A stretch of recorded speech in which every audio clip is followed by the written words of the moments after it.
नमस्कार दोस्तों, आप सबका एक बार फिर से हमारे YouTube चैनल पर हार्दिक स्वागत। मैं आपका दोस्त विवेक उगना। आज हम आप दोस्तों के लिए चर्चा लेकर आए हैं मेष राशि लग्न के जातकों के लिए दिसंबर महीने के राशि फल की। साल का आखिरी महीना है दिसंबर, और मेष राशि लग्न के जातकों के लिए ये कैसा जा सकता है। चर्चा को शुरू करने से पहले एक बात कहना चाहूँगा कि हमारी मासिक राशिफल की चर्चा दोस्तों या फिर ग्रहों के राशि परिवर्तन की, ये नक्षत्र और उप नक्षत्रों के ऊपर ही आधारित रहती है, क्योंकि बिना नक्षत्र उप नक्षत्रों को शामिल किए किसी ग्रह के फल की चर्चा नहीं की जा सकती। तो चलिए सबसे पहले तो बात कर लेते हैं दिसंबर महीने में ग्रहों के गोचर के बारे में। चार्ट आपके सामने है। दिसंबर महीने में आपके लग्नेश और 8th भाव के स्वामी मंगल बनते हैं, जो कि पूरा महीना वक्री अवस्था में आपके सेकंड धन भाव में गोचर करेंगे। सेकंड भाव परिवार का भी भाव होता है, खाने पीने का भी यही भाव होता है। इसके बाद सेकंड और 7th भाव के स्वामी शुक्र महीने के शुरू से 5 दिसंबर तक आपके 8th भाव में मंगल की वृश्चिक राशि में गोचर करेंगे, और 5 दिसंबर से महीने के आखिर तक 9th भाव में गुरु की धनु राशि में गोचर करेंगे। इसके बाद 3rd और 6th भाव के स्वामी बुध बनते हैं, जो कि 3 दिसंबर तक मंगल की वृश्चिक राशि में 8th भाव में गोचर करेंगे, और 3 दिसंबर से महीने के आखिर तक गुरु की धनु राशि में 9th भाव में गोचर करेंगे।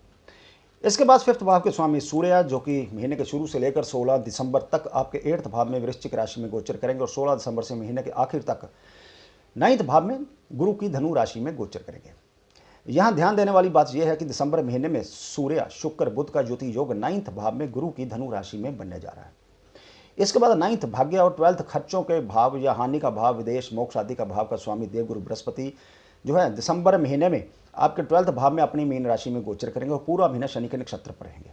14 दिसंबर तक गुरु जो है शनि के उप पर भी रहेगा, और उसके बाद जो है 14 दिसंबर से महीने के आखिर तक बुध के उप नक्षत्र पर गोचर करेगा। इसके बाद 10th और 11th भाव के स्वामी शनि बनते हैं, कर्म और लाभ भाव के, और दिसंबर महीने में 10th भाव में अपनी ही मकर राशि में गोचर करते हुए पूरा महीना लग्नेश मंगल के नक्षत्र पर रहेंगे, और दिसंबर महीने में शनि जो है राहु गुरु और अपने खुद के उप नक्षत्र पर भी गोचर करेंगे। बात करें राहु महाराज की, तो दिसंबर महीने राहु आपके लग्न भाव में गोचर करते हुए पूरा महीना शुक्र के भरणी नक्षत्र पर रहेगा, और दिसंबर महीने में राहु मंगल चंद्र और सूरज के उप नक्षत्र पर भी रहेगा। लास्ट में बात करें केतु की, तो 7th भाव में गोचर करते हुए केतु राहु के नक्षत्र पर और लगभग पूरा महीना शुक्र के उप नक्षत्र पर रहेगा।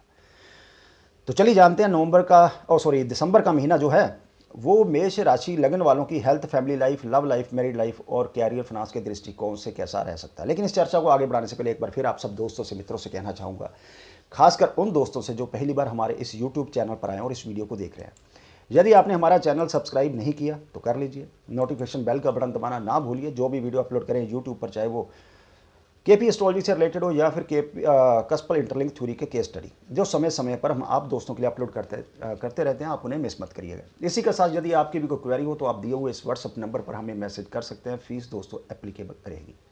तो चलिए अपनी चर्चा को आगे बढ़ाते और जानते हैं दिसंबर महीने में सबसे पहले तो आपकी हेल्थ के बारे में। हेल्थ के दृष्टिकोण से यदि देखा जाए तो दिसंबर का महीना मेष राशि लगन के जातकों के लिए काफ़ी अनुकूल रह सकता है, क्योंकि राहु आपके लग्न भाव में गोचर करते हुए मंगल चंद्र सूरज के उप नक्षत्र पर रहेंगे। केतु आपके 7th जो कि मार्ग भाव है, लेकिन पूरा महीना शुक्र के उप नक्षत्र पर रहेगा। गुरु आपके 9th भाव के स्वामी हैं और 12th भाव में गोचर करेंगे, जो कि हॉस्पिटल का भाव है, खर्चों का भाव है, हानि का भाव है, लेकिन 14 दिसंबर तक शनि के उप नक्षत्र पर रहेंगे। शनि जो है वो 11th भाव का भी स्वामी है, 11th भाव बाधक होता है, लेकिन गोचर करेगा 10th भाव में। 10th भाव है 11th भाव से 12th भाव बनता है, और 14 दिसंबर के बाद जो गुरु है वो बुध के उपनक्षत्र पर गोचर करेगा। यहाँ ध्यान देने वाली बात यह होगी कि ऐसा हमने क्यों कहा कि आपकी हेल्थ के दृष्टिकोण से दिसंबर का महीना अनुकूल रहेगा। वो इसलिए क्योंकि ये तीनों प्लैनेट जो हैं ये सूर्य, शुक्र और बुध के उप पर गोचर करेंगे, और ये तीनों दिसंबर महीने में आपके 9th भाव में गोचर करेंगे, जो कि गुड हेल्थ का भाव है। इसके अलावा मेष राशि लग्न के जो लोग बीमारी से किसी से पीड़ित चले आ रहे हैं, दिसंबर महीने में आपको उनकी हेल्थ में भी रिकवरी देखने को मिल सकती है। लेकिन मंगल जो कि आपका लग्नेश है वह वक्री होकर पूरा महीना आपके सेकंड भाव में गोचर करेगा। सेकंड भाव जैसे मैंने कहा खाने पीने का भी भाव होता है, तो आपको अपने भोजन और भोजन की आदतों पर खास तौर पर इस महीने ध्यान देने की आवश्यकता होगी। ज़्यादा तला भुना, पुराना या बासी भोजन जो है वो खाने से आप परहेज करें तो आपके लिए लाभदायक रहेगा, नहीं तो आपकी जो पेट संबंधी कोई परेशानी है वो खड़ी हो सकती है। तो कुल मिलाकर हेल्थ के दृष्टिकोण से दिसंबर का महीना मेष राशि लगन के जो लोग हैं उनके लिए अच्छा रहने वाला है। बात करेंगे पारिवारिक जीवन की, सेकंड भाव से हम पारिवारिक जीवन देखते हैं। यदि पारिवारिक जीवन की बात करें, सेकंड परिवार भाव में वक्री मंगल आपके पारिवारिक जीवन को अस्त व्यस्त कर सकता है। परिवार में तनाव बढ़ सकता है। आपके मुख से भी कुछ ऐसे शब्द निकल सकते हैं जिससे परिवार के लोगों की आपके प्रति नाराजगी बढ़ सकती है। इसलिए आपको बहुत संभल कर शब्दों का प्रयोग करना होगा। आपकी जरा सी गलती आपके परिवार के पूरे माहौल को बिगाड़ सकती है। किसी भी प्रकार के वाद विवाद से बचकर रहें, और यदि कोई विवाद चल रहा है तो उससे दूरी जो है आप बनाकर चलें, यही आपके लिए सही रहेगा।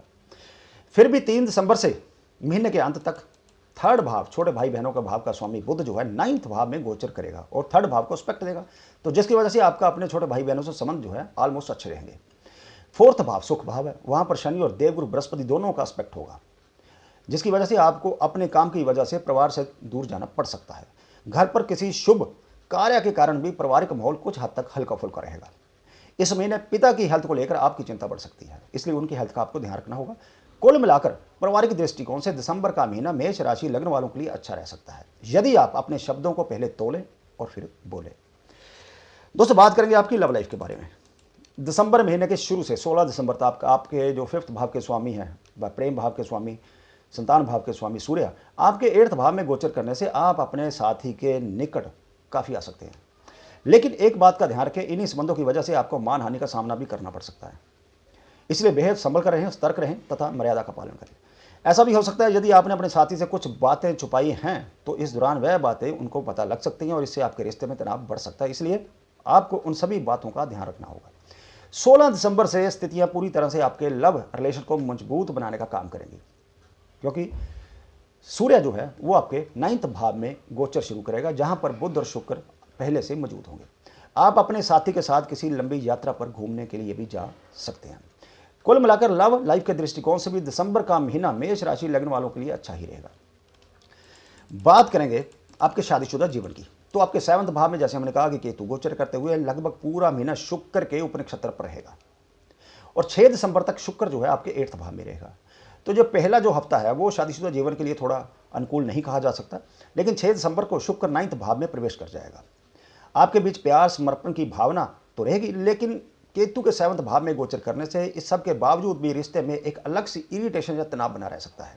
फिर भी इस महीने आप अपने जीवन साथी के साथ कहीं घूमने जाने की प्लानिंग बना सकते हैं, जिससे आपके बीच के तनाव में कमी आएगी। संतान से संबंधित अच्छी सूचना आपको मिल सकती है और ससुराल पक्ष से भी आपके संबंध जो है इस महीने अच्छे रहेंगे। कुल मिलाकर शादीशुदा जीवन के दृष्टिकोण से भी दिसंबर का महीना मेष राशि लग्न के जातकों के लिए अच्छा रहने वाला।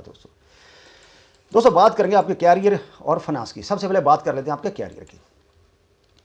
दिसंबर महीने में आपके 10th कर्म भाव के स्वामी शनि 10th भाव में अपनी मकर राशि में गोचर करते हुए वक्री मंगल के धनिष्ठा नक्षत्र पर और राहु गुरु और अपने खुद के उपनक्षत्र पर रहेंगे। शनि 11th लाभ भाव के भी स्वामी है। शनि के अपनी राशि में गोचर करने से कार्य क्षेत्र में आपकी स्थिति मजबूत होगी। आप अपने काम के लिए जाने जाएंगे। आप अपने कार्य क्षेत्र में खूब मेहनत करेंगे, इससे आपको अनुकूल फलों की प्राप्ति होगी और आपका दायित्व भी बढ़ेगा। आपको ज़्यादा काम मिल सकता है, लेकिन उससे घबराने की आवश्यकता नहीं है, वह आपकी कार्यकुशलता को देखकर ही आपको दिया जाएगा। लेकिन वक्री मंगल के 2nd भाव में गोचर करने से आपके व्यवहार और वाणी में कठोरता भी रहेगी। आपको अपने व्यवहार पर ध्यान देना होगा और अपने साथी कर्मचारियों के साथ अनुकूल व्यवहार करने पर जोर देना चाहिए, तभी आप अच्छी स्थिति में खुद को संभाल पाएंगे। महीने के शुरू में बुध शुक्र और 16 दिसंबर से सूर्य 9th भाव में गोचर करने से भाग्य को बल मिलेगा और इस दौरान नौकरी में परिवर्तन की स्थिति भी आ सकती है। 9th भाव जो है 10th भाव से 12 भाव बनता है। यदि आप कहीं नौकरी की तलाश कर रहे हैं तो इस दौरान आपको नई नौकरी मिलने की संभावना प्रबल हो जाएगी। आप नौकरी बदल सकते हैं। यदि आप किसी सरकारी विभाग में काम करते हो तो इस दौरान आपका ट्रांसफर भी हो सकता है और यह आपके लिए फायदेमंद भी साबित होगा। यदि आप व्यापार करते हैं तो 7th भाव में केतु गोचर करते हुए पूरा महीना लगभग शुक्र के नक्षत्र पर रहेगा और शुक्र 9th भाव में होने से आपकी लंबी यात्राएं हो सकती हैं, जो आपके व्यापार में वृद्धि का कारक साबित होंगी और आप अपने व्यापार के लिए अच्छी स्थिति और माहौल बनाने में कामयाब रहेंगे, जिसकी बदौलत आपका व्यापार उन्नति के मार्ग पर आगे बढ़ेगा। जो व्यापारी पेशा लोग सरकार से जुड़कर काम करते हैं उनको सरकार की तरफ से नए ऑर्डर मिल सकते हैं या कोई नया सरकारी कॉन्ट्रैक्ट जो है आपका हो सकता है। इसके अलावा इंपोर्ट एक्सपोर्ट का काम करने वालों को विदेशी कंपनी से कुछ अच्छे ऑफर मिलने की संभावना, क्योंकि विदेशी कंपनियों के साथ व्यापार करने से आपके व्यापार में बढ़ोतरी होगी और नए कस्टमर आपके साथ जुड़ेंगे। ग्रहों की यह स्थिति आपके व्यापार को एक नई दिशा की ओर ले जाने में मददगार साबित होगी। दोस्तों कुल मिलाकर देखा जाए दिसंबर महीने में यदि आप अपने शब्दों पर कंट्रोल रखते हुए अपने काम को पूरी योजनाबद्ध तरीके से करते हुए आगे बढ़ेंगे तो आपकी अच्छी सफलता आपको मिलकर रहेगी। आखिर में बात करेंगे आपकी आर्थिक स्थिति के बारे में। महीने के पहले सप्ताह बुध शुक्र 8th भाव में गोचर करने से आपको कहीं से अचानक धन की प्राप्ति हो सकती है, क्योंकि 8th भाव से इन दोनों का एस्पेक्ट जो है सेकंड भाव पर रहेगा और सेकंड भाव में शुक्र की ही राशि वृषभ पड़ती है। आपको अपने परिवार से भी आर्थिक सहायता प्राप्त हो सकती है। इसके अलावा आपका पहले से उधार दिया हुआ धन आपको इस दौरान वापस मिल सकता है, जिससे आपकी आर्थिक स्थिति को दोस्तों बल मिलेगा। इसके बाद बुध शुक्र द्वारा लक्ष्मी नारायण योग बनाकर 9th भाग्य भाव में गोचर करने से आर्थिक उन्नति के योग बनेंगे और धन भी अच्छी स्थिति में आना शुरू होगा। इसके बाद 16 दिसंबर को सूर्य के 9th भाव में गोचर करने सरकारी क्षेत्र से भी लाभ के अवसर मिलेंगे। आर्थिक रूप से स्थिति आपकी मजबूत होगी। लेकिन देवगुरु बृहस्पति का 12th भाव में गोचर आपके खर्चों को बढ़ा सकता है। आप धार्मिक और अच्छे कामों पर भी खर्च कर सकते हैं, यानी कि आपका खर्चा फजूल तो नहीं होगा, लेकिन फिर भी कुछ अचानक होने वाले खर्चे आपके बजट को बिगाड़ सकते हैं। इसलिए आपको एक सोच समझकर प्लानिंग करने के बाद ही खर्च करना चाहिए दोस्तों। कुल मिलाकर इस महीने आपको धन लाभ तो होगा, लेकिन बेहतर यही होगा कि सावधानी से अपने धन का सदुपयोग करें ताकि आर्थिक चुनौतियों को आपको सामना ना करना पड़े दोस्तों। तो दोस्तों ये थी जानकारी मेष राशि लग्न के लोगों के लिए दिसंबर महीने के मासिक राशि फल की। जानकारी आपको अच्छी लगी तो प्लीज़ वीडियो को लाइक कीजिए, शेयर कीजिए, कमेंट बॉक्स खुला है, आप अपने विचार वहां रख सकते हैं और जल्द ही मिलते हैं एक और नई जानकारी को लेकर। तब तक के लिए दोस्तों नमस्कार।